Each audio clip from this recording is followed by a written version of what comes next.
ஆண்டவராகிய இயேசு கிறிஸ்துவினுடைய நேற்று நாமத்தில் உங்கள் அனைவருக்கும் அன்பின் வார்த்தையை தெரிவிக்கிறேன்.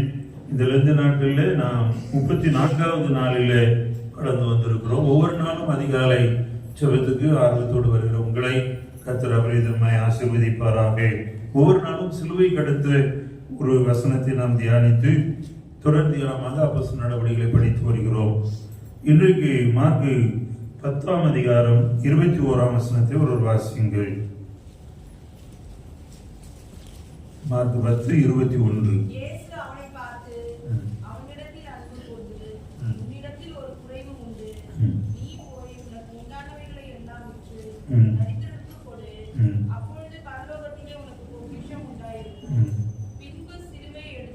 பின்பு சிலுவையை எடுத்துக்கொண்டு என்னை பின்பற்றி வா என்றார்.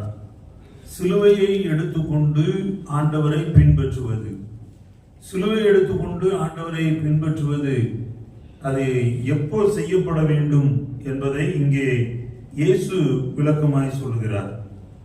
அவர் சொல்கிறார், பரலோகத்தில் உனக்கு பொக்கிஷம் உண்டாயிருக்கும்படி நீ காரியங்களை செய்துவிட்டு பின்பு சிலுவை எடுத்து என்னை பின்பற்றி வா. முதல்ல ஆண்டோடைய ராஜ்யத்துக்கு அடுத்த காரியங்களில் கவனம் செலுத்திவிட்டு பின்பு சிலுவை எடுத்துக்கொண்டு என்னை பின்பற்றி வா என்று இந்த ஐஸ்வர்யனாகிய இந்த வாலிபனுக்கு ஆண்டவர் சொல்லுகிறார். ராஜ்யத்துக்கு அடுத்த காரியங்கள், முதலாவது தேவனுடைய ராஜ்யத்தையும் அவருடைய நீதியும் தேடுங்கள், அப்பொழுது இவைகளெல்லாம் உங்களுக்கு கூட கொடுக்கப்படும். மத்தேயு 6:33 அப்படி சொல்லுகிறது. முதலாவது தேவனுடைய ராஜ்யத்துக்கு அடுத்த காரியங்கள். இங்கே இந்த வாலிபன் வந்து கேட்கிறான், நித்திய ஜீவனை பெற்றுக்கொள்ள நான் என்ன செய்ய வேண்டும்? ஆண்டோடைய ராஜ்யத்துக்கு அடுத்த காரியங்கள். இவன் ஆண்டோடைய ராஜ்யத்துக்கு அடுத்த காரியங்களை செய்கிறதுல ஏதோ ஒரு குறை இருக்கிறது. அந்த குறையை ஆண்டவர் சுட்டி காட்டுகிறார். குறையை சுட்டி காட்டுகிறார். நம்ம என்ன நினைப்போம்னா, நிறைய நேரம் உங்களை யாராவது குறை சொன்னா, பொதுவாக குடும்பத்தில் எனக்கு வருகிற ஒரு சில கம்ப்ளைண்ட்டுகள் எப்படி இருக்குன்னா, எதை செஞ்சாலும் குறை சொல்லிக்கிட்டே இருக்காரியா. மாமியாரோ மாமனாரை குறித்தோ கணவனை குறித்தோ மனைவி குறித்தோ எது செஞ்சாலும் குறை. நான் என்னதான் பண்றது? இதுக்கு மேல நான் என்ன பண்றதுன்னே எனக்கு தெரியல. எதை செய்தாலும் குறை குறை குறைன்னு சொல்றாங்கன்னு இந்த குறை சொல்லுகிறவர்களை நாம் வெறுத்து விடுகிறோம். நம்ம என்ன நினைக்கிறோம்னா, இவங்களுக்கு நம்மளை பிடிக்கல, அதனால நம்மள என்ன பண்ணிட்டு இருக்காங்க, குறை சொல்லிக்கிட்டு இருக்காங்க. இல்லை, இயேசு இந்த மனிதனிடத்தில் குறையை கண்டுபிடித்து குறையை சொல்றாரு. அவர் பிடிக்காம சொல்லல. அந்த வசனத்தை பாருங்களேன், 21 பாருங்க. இயேசு அவனை பார்த்து, வசனத்தை பாருங்க, இயேசு அவனை பார்த்து எதனால சொல்றாரு குறைய? அவனிடத்தில் அன்பு கூர்ந்து. இயேசு அவனை பார்க்கிறாரு, பார்த்து அவனிடத்துல அன்பு கூர்ந்து குறைய சொல்றாரு. ஹலோ, உங்க குறைய மற்றவங்க சொன்னா நீங்க எப்படி ரியாக்ட் பண்ணிருக்கீங்க? எப்படி நினைத்திருக்கிறீங்க? அவங்க உங்களை வெறுக்கிறாங்கன்னே பல நாள் நினைச்சிட்டீங்கல்ல. இந்த சிலுவையை சுமக்க கற்றுக்கொள்ளுகிற நீங்கள், உங்களை யாராவது குறை சொன்னா அவங்க உங்க மேல அன்பு வைத்து சொல்லுகிறார்கள், நீங்கள் செய்கிற ஒரு காரியத்தை சரி செய்வதற்கு சொல்லுகிறார்கள் என்பதை முதலாக தெரிந்து கொள்ளுங்கள். தெரிந்து கொள்வது மிக மிக அவசியம். அதை நீங்கள் தெரிந்து கொள்ள வேண்டும்.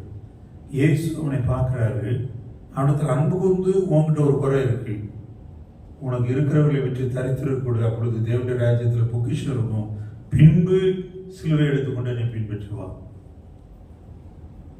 ஆண்டவர் இந்த வார்த்தைகளை உங்களுக்கு ஆசீர்வாதமாகி தருவாராக. நாம் தொடர் தியானமாக இந்த நாளிலே அப்போஸ்தலர் நடவடிக்கைகள் 18ஆம் அதிகாரத்தை நாம் தியானிக்க நமக்கு கொடுக்கப்பட்டு இருக்கிறது. இப்பொழுது நாம் படித்து வருவது அப்போஸ்தலனாகிய பவுலுடைய 2வது மிஷனரி பயணம். 2வது மிஷனரி பயணத்தை நாம் பவுல் ஆரம்பித்த 15ஆம் அதிகாரத்திலிருந்து வரிசையாய் நாம் படித்து வந்து கொண்டிருக்கிறோம். இந்த 2வது மிஷனரி பயணம் இந்த 18ஆம் அதிகாரத்தோடு முடிவடைகிறதை நாம் பார்க்கிறோம். 15ஆம் அதிகாரத்தில் ஆரம்பித்த இந்த பயணமானது இந்த 18ஆம் அதிகாரத்தில் முடிவடைகிறது.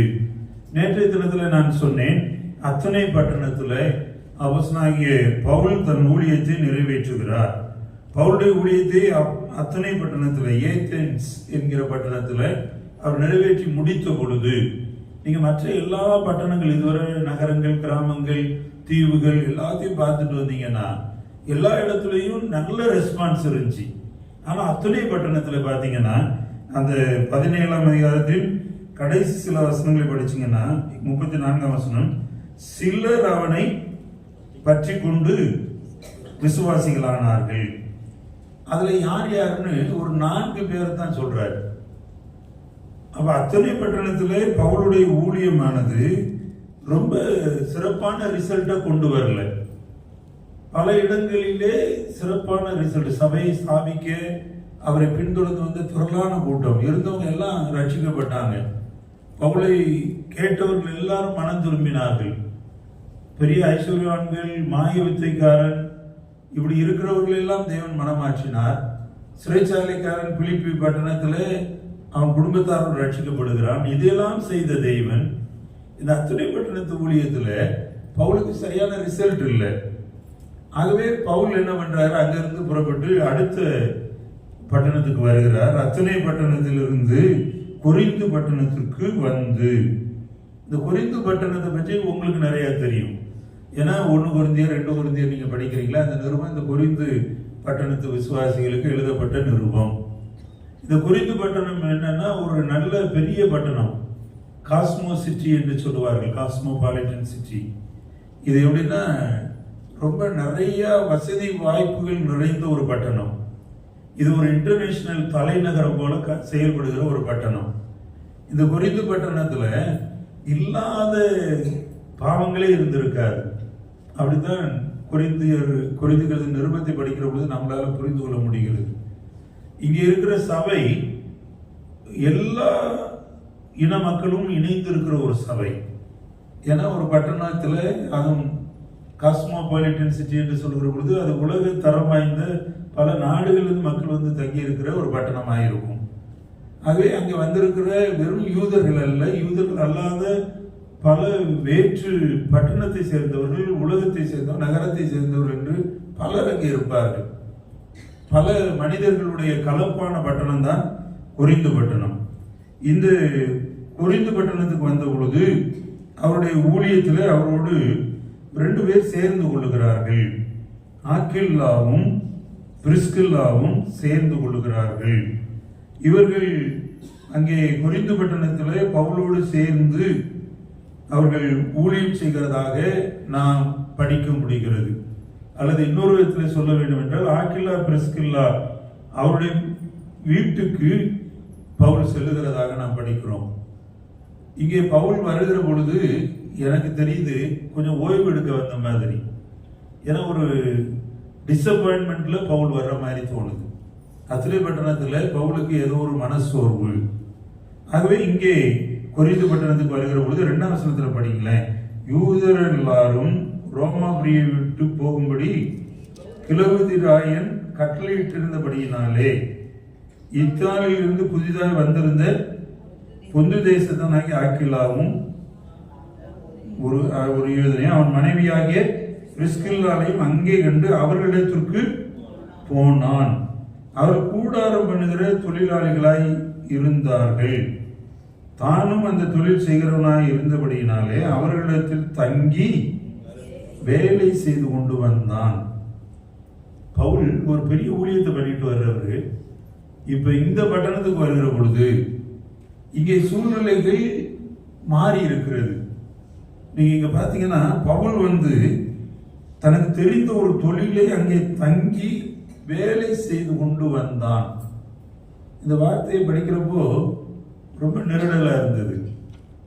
பவுல் இதுவரைக்கும் இந்த முதல் மிஷினரி பயணத்திலும் சரி, 2வது மிஷினரி பயணத்திலும் அந்தியோகியாவிலிருந்து புறப்பட்டு போனார், திரும்ப அந்தியோகியாவுக்கு வருகிறார். எங்கேயும் போய் பவுல் எனக்கு குறைச்சலா இருக்கு, ஏதாவது கொடுங்க, நான் கஷ்டப்படுறேன் அப்படின்னு பேசின மாதிரி தெரியல. ஆனா இங்கே கொரிந்து பட்டணத்துக்கு வருகிற பொழுது ஒரு வீட்டிலே போய் தங்கி அவர்களோடு சேர்ந்து வேலை செய்கிறான். இது எது நமக்கு கற்றுக் கொடுக்குதுன்னா, பவுலுக்கு இருந்த பொருளாதார பிரச்சனை. ஒருவேளை பவுலுக்கு அவர் சாப்பிடுவதற்கு ஒரு நெருக்கம் இருந்திருக்கலாம். போதுமான பணம் இல்லாத ஒரு நிலை. ஏன் இது உண்டாயிருக்கும் என்று நீங்கள் சற்று யோசித்து பார்த்தால், பவுல் எங்கெல்லாம் ஊழியம் பண்ணிட்டு வர்றாரோ அங்கெல்லாம் பின்னாடி சில யூதர்கள் குழப்பத்தை உண்டாக்குறாங்க. குழப்பத்தை உண்டாக்கி சவுல் போதிக்கிற போதனையில விருத்த சேதனை இல்லை, அதனால பவுலை நீங்க ஏற்றுக்கொள்ளாதீர்கள் என்று சொல்றாங்க. ஒரு சில இடத்துல பாருங்க, பிடித்து அவனை கல்லெறிந்து செத்துட்டாருன்னு போட்டு போறாங்க. ஆனா தேவன் ஒரு அற்புதமான விடுதலையை செய்கிறார். பிடிச்சு சிறையில வைக்கிறார்கள், பிடித்து அடித்து துன்புறுத்துகிறார்கள். பல நேரங்களில் நகரத்துக்கு வெளியே கொண்டு போய் விட்டார்கள், விரட்டி விட்டார்கள் என்கிற வார்த்தைலாம் வருது. இதையெல்லாம் இந்த பவுலுக்கு அவர்கள் செய்கிறார்கள். ஆகவே ஒருவேளை மனமுடைந்து பவுலுக்கு வந்திருக்கலாம். இன்னொரு பக்கம் பொருளாதார பிரச்சனைகள் பவுலுக்கு ஏற்பட்டிருக்கலாம். அப்படிப்பட்ட சூழ்நிலையில தான் இங்கே கூடாரம் பண்ணுகிற தொழில் அவனுக்கு தெரிந்ததுனால அந்த தொழிலை அந்த மக்களோடு கூட சேர்ந்து பவுல் செய்கிறதாக நாம் படிக்கிறோம். இன்னைக்கு இந்த வசனத்தை நிறைய பேர் தவறாய் புரிந்து கொண்டு ஊழியத்துக்கு வருகிறவர்கள் வேலை செஞ்சுக்கிட்டு ஊழியம் செய்வதை ஒரு வழக்கமாய் வைத்து விடுகிறார்கள். முழு நேர ஊழியத்துக்கு என்று வருகிறவர்களும் கூட ஏதாவது இன்னொரு பார்ட் டைம் ஜாப் பண்ணுவோமான்னு தேடிக்கிட்டு இருக்காங்க. சபையில ஊழியம் செய்து கொண்டு இன்னொரு பார்ட் டைம் ஜாப்பா ஏதாவது ஒரு பிசினஸ் பண்ணலாம். இந்த வசனம் அப்படி அநேகரை தவறாய் ஊழியர்களை வழி நடத்துகிறது. ஆனால் இந்த ஒரு இடத்துல தான் நீங்க பார்க்க முடியும், பவுல் வேலை செய்து தனக்கு தேவையானதை அவர் சம்பாதித்துக் கொண்டார். இந்த கொரிந்தியருக்கு எழுதுறாரு, மக்கதோனியா திருச்சபையார் எனக்கு உதவி செய்தார்கள். மக்கதோனியா திருச்சபையார்கிட்ட பவுலுக்கு உதவி வந்தது. பிலிப்பி சபையார் உதவி செய்தார்கள். பிலிப்பி சபையார் சொல்றாரு, என் தேவன் தம்முடைய ஐஸ்வர்யத்தினுடைய உங்கள் குறைவுகளை நிறைவாக்குவார், ஏன்னா என்னுடைய குறைச்சலிலே நீங்கள் எனக்கு சகாயம் பண்ணினீர்கள் என்று பிலிப்பியர் நிருபத்தில் எழுதுறார். அப்ப பிலிப்பு சபை, மக்கதோனியா சபை, அந்தியோகியா சபை பவுலுக்கு உதவி செய்கிற சபைகளாய் இருந்தது. பவுலுடைய ஊழியத்துக்கு உதவி செய்கிற சபைகளாய் இருந்தது. அந்த பொருளாதார தேவைகளை என்பதை நாம் பார்க்க முடிகிறது. தொடர்ந்து என்ன நடந்து பாருங்க. ஓய்வு நாள் தோறும் பவுல் செய்து வருகிற ஊழியம், ஓய்வு நாள் தோறும் ஜெபாலயத்திலே சம்பாஷணை பண்ணி யூதருக்கும் கிரேக்கருக்கும் புத்தி சொன்னார். இங்கே வரக்கூடிய யூதருக்கும் ரோமருக்கும் புத்தி சொல்லுகிறார். யூதருக்கும் கிரேக்கருக்கும் புத்தி சொல்லி வருகிறார். எப்படின்னா ஓய்வு நாள் தோறும் ஜெபாலயத்திலே சம்பாஷணை பண்ணி இப்படி இவர் செய்து கொண்டே வருகிறார். வேலை செய்யறாரு, ஓய்வு நாள் தோறும் போய் அவர் பேசிக்கொண்டே இருக்கிறார். 5ஆம் வசனத்துல மக்கதோனியாவிலிருந்து சீலாவும் தீமோத்தேயும் வந்தபோது பவுல் ஆவியில் வைராக்கியம் கொண்டு இயேசுவே கிறிஸ்து என்று யூதருக்கு திருஷ்டாந்தப்படுத்தினார். இதை வச்சுதான் நான் சொல்றேன், பவுல் மனம் சோர்ந்து போய் இங்கே வந்திருந்தார். எப்போ பவுலை பார்க்கும்படி சீலாவும் தீமோத்தேயும் வந்தாங்களோ, வந்தபோது பவுல் ஆவியில் வைராக்கியம் உண்டு, ஒரு உற்சாகம் வருது. பவுலுக்கு ஒரு உற்சாகத்தை பெற்றுக் கொள்ளுகிறார். பெற்றுக்கொண்டு இயேசுவே கிறிஸ்து என்று யூதருக்கு திருஷ்டாந்தப்படுத்தினார். ஓய்வு நாள் தோறும் சம்பாஷித்துக் கொண்டு வந்தது பவுல் இப்ப திருஷ்டாந்தப்படுத்துகிறார். இப்பதான் ஆவியில ஒரு தைரியம் வருது, ஒரு புத்துணர்ச்சி வருகிறது, ஒரு பலம் வருகிறது. மனமுடைந்து போன பவுலை இந்த முதல் வசனங்களை நாம் பார்க்கிறோம். 6ஆம் வசனத்தை வாசிங்கன்னா 6ஆம் வசனத்திலிருந்து 8ஆம் வசனம் வரைக்கும் நீங்க பார்ப்பீங்கன்னா யூதர்கள் எதிர்த்து நின்று தூஷிக்கிறார்கள். வாசிப்போமா?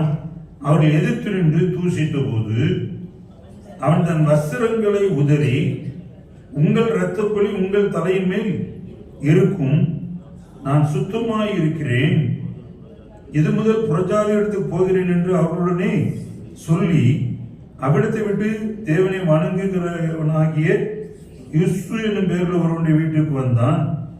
அவன் வீடு ஜெபாலயத்துக்கு அடுத்ததாக இருந்தது.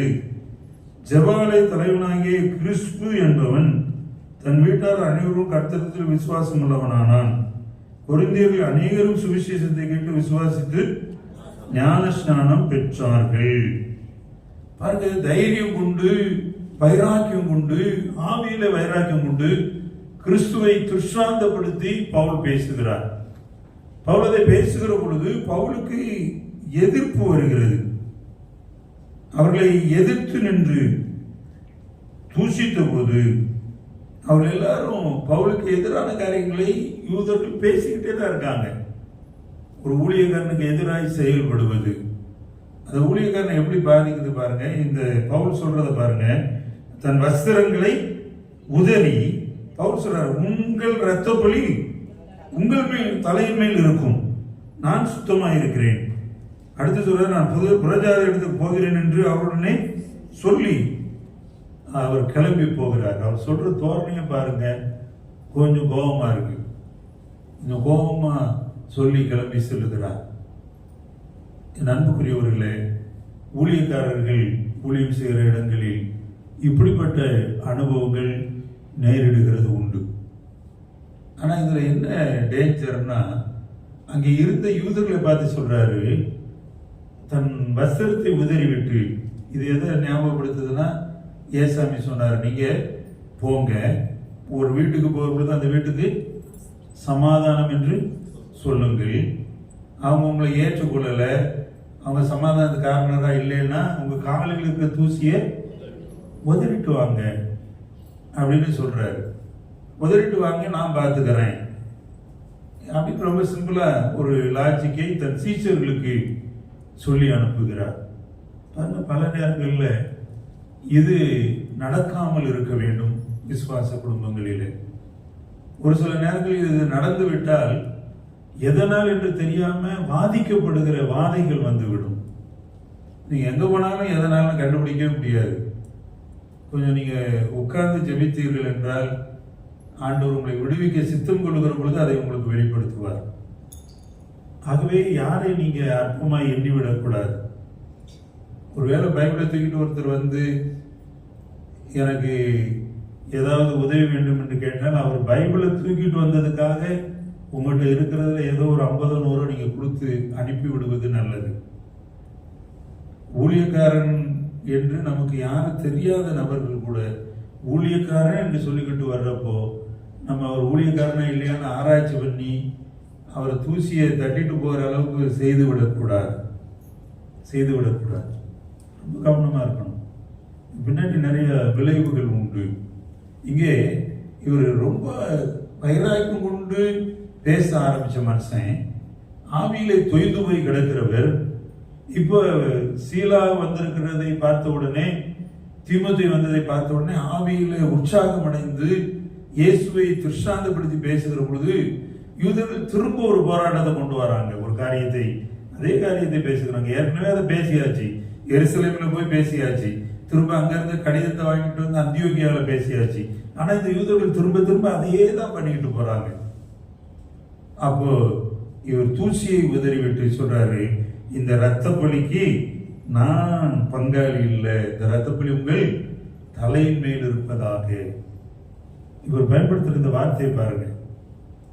ஏதோ சின்ன வாக்குவாதம், இவர் ஏதோ கோபத்துல போனார் இல்லை, அவர் வேற சொல்லிட்டு போறார். ரத்த பலியை குறித்து பேசுகிறார். இதை குறித்து நான் இன்னும் ரொம்ப ஆழமா உங்களை கூட்டு போக விரும்பல. ஆனால் இந்த கொரிந்து பட்டணத்துல அநேகர் சுவிசேஷத்தை கேட்டு விசுவாசித்தார்கள். அத்தனை பட்டணத்துல வேற சிலர், ரொம்ப ஃபியூ. ஆனா இங்க கொரிந்து பட்டணத்துல அநேகர் விசுவாசிக்கிறார்கள். ஏன்னா கொஞ்ச காலம் வந்து இங்கே தங்கியிருந்த ஊழியம் செய்கிறார். கொரிந்து பட்டணத்துல கிட்டத்தட்ட 1.5 வருஷம் தங்கியிருந்து ஊழியம் பண்றாரு. மற்ற எல்லா இடங்களிலும் கொஞ்ச நாட்கள், சில நாட்கள், வாரங்கள். ஆனா இங்கதான் 1 வருடம் 6 மாதம், 1.5 வருஷம் தங்கியிருந்து ஊழியம் செய்கிறார் என்று நாம் பார்க்கிறோம். இப்படி நொந்து போயிருக்கிற ஊழியக்காரனை ஆண்டவர் என்ன பண்றாரு? இதை மட்டும் நான் இன்றைக்கு சொல்லி முடிக்க போகிறேன்.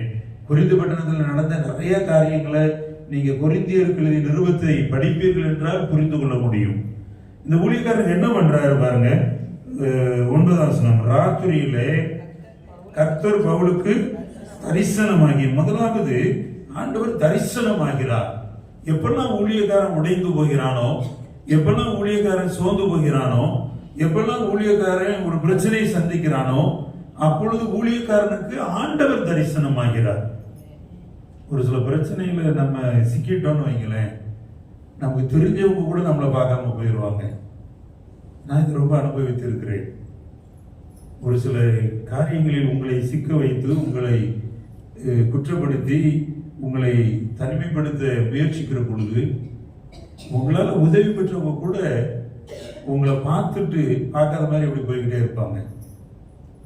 உங்களுக்கு நேரம் வந்து தோத்திரம் சொல்லாமல் போவாங்க. உங்கள்கிட்ட பேசுவதை அவாய்ட் பண்ணுவாங்க. பல நேரங்கள் இது நடக்கும்.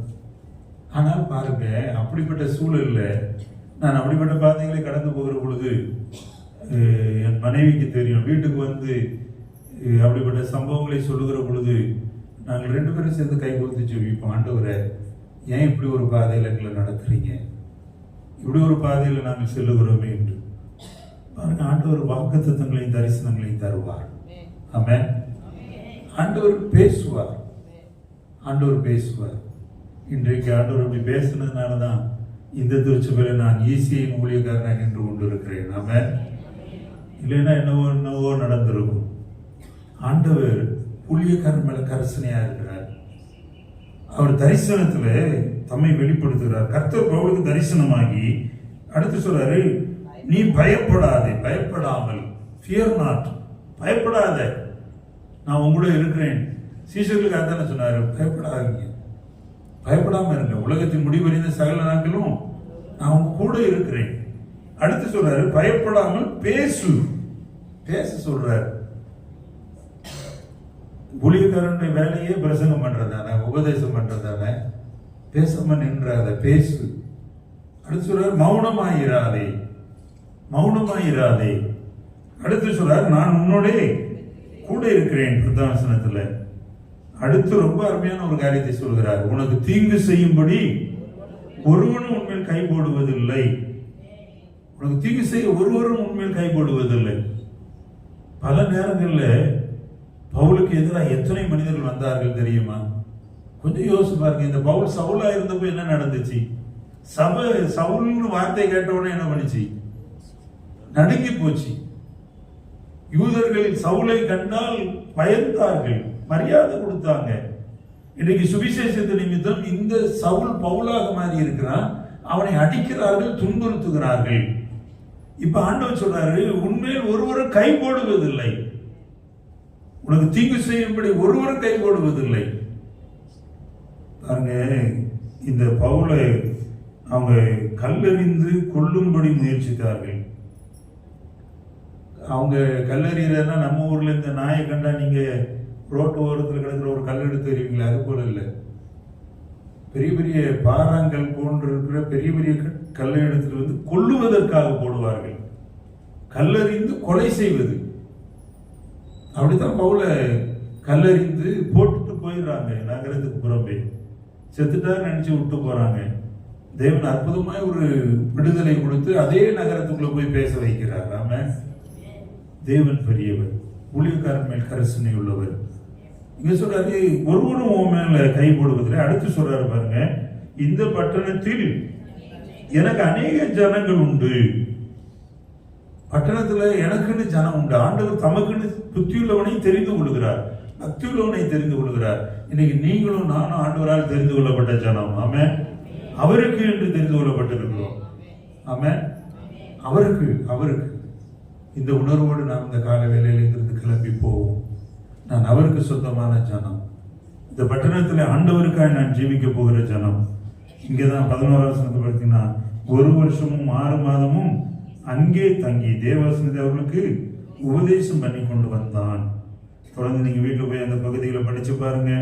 அங்கே ஜெபாலயத்துல திரும்பவும் விவாதம் பவுலுக்கு எதிராக வருகிறது.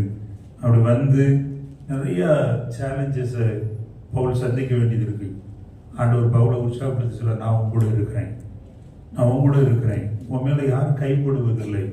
அடுத்து சொல்ற, இந்த பட்டணத்தில் எனக்கு இன்று ஜனங்கள் உண்டு. இந்த பெரிய நல்லூர்ல ஆண்டவருக்குன்னு உங்களை ஆண்டவர் தெரிந்து வைத்திருக்கிறார். ஆமென். இந்த பட்டணத்தில் நீங்கள் அவருக்காய் தெரிந்து கொள்ளப்பட்ட ஜனம், அவருக்கு என்று தெரிந்து கொள்ளப்பட்டவர்கள். அப்படியே கண்களை மூடி, ஆண்டவரே, நான் உமக்காக வாழுவேன் சுவாமி. இந்த பட்டணத்தில் எனக்கு அநேக ஜனங்கள் உண்டு என்று நீர் பவுலை பார்த்து சொன்னீர். உமக்கு என்று இந்த வசனத்தை கேட்கிற இந்த உடைய ஜனங்களை நீர் தெரிந்து கொண்டதற்காக ஸ்தோத்திரம். உமக்கு என்று தெரிந்து கொள்ளப்பட்ட இவர்கள் உம்முடைய ஜனமாக தொடர்ந்து ஜீவிக்க வெற்றி வாழ்வுமாக இந்த 2 நாட்களில் இவருடைய உபவாச ஜெபங்கள், இவருடைய பக்தி முயற்சிகள், இவருடைய வேத வாசிப்புகள், இவருடைய தியானங்கள் நன்மைகளை கொண்டு வரட்டும், நன்மைகளை கொண்டு வரட்டும். குடும்பங்களை ஆசீர்வதியும். வியாதியாக இருக்கிறவர்களை குணமாக்கும் சுவாமி. இன்றைக்கும் மருத்துவமனைக்கு வியாதி நிமித்தம் செல்லுகிறவர்கள், மருத்துவமனையில் அட்மிட் பண்ணப்பட்டு இருக்கிற பிள்ளைகள், யாரெல்லாம் தெய்வீக சுகத்தை விரும்புகிறாங்களோ ஒரு தெய்வீக சுகம் உண்டாகட்டும் சுவாமி. வசந்தியுடைய தாயார் கடங்கள் ஜெபிக்கிறோம். ஒரு தெய்வீக சுகம் உண்டாகட்டும் சுவாமி. ஆண்டவரே, உடைய சமூகத்தில் அப்பா யார் யார் பலவீனத்தோடு இப்போ வந்திருக்கிறாங்களோ, கர்ப்பப்பையில கட்டி, வயிற்றுல கட்டி, உடலிலே பல இடங்களிலே கட்டிகள், ஆண்டவரே உடைய பிள்ளைகளுக்கு போயாத உதிரப்போக்கு, அதனால் ஏற்படுகிற பலவீனங்கள், சோர்வுகள், பிபி ரைஸ் ஆகிறதுனால முழங்கால் வலிகள், பலவீனங்கள் என்று வருகிற உடைய பிள்ளைகள், வந்திருக்கிற உடைய பிள்ளைகள், இன்றைக்கு ஆண்டவரே இந்த ஜெபத்தில் பங்கு பெற்றுக் கொண்டிருக்கிற பிள்ளைகள் சுகமடைவார்களாக. ஒரு தெய்வீக சுகம் உண்டாவதாக. பட்டணத்தில் என்று எனக்கு என்று ஜனங்கள் உண்டு என்று சொல்லி இந்த ஜனங்களை உமக்கு என்று தெரிந்து கொண்டிருக்கிறீரே, இவர்கள் மேல் ஒரு ஆசீர்வாதம் வரட்டும், இவர்கள் மேல் ஒரு ஆசீர்வாதம் வரட்டும், இவருடைய சரக்குல ஒரு விடுதலை வரட்டும். அப்பா இந்த கரவுடைய பிள்ளைகளை வழி நடத்தட்டும். எப்பெல்லாம் மனசு வந்து போறாங்களோ அப்பெல்லாம் உற்சாகப்படுத்துங்க, உற்சாகப்படுத்துங்க. உடைய கிருபை தாங்கட்டும், கிருபைகளை வைத்துக் கொள்ளும். இயேசுவின் நல்ல நாமத்தில் ஜெபிக்கிறோம் பிதாவே. ஆமென், ஆமென். God bless you. கர்த்தர் உங்களை ஆசீர்வதி.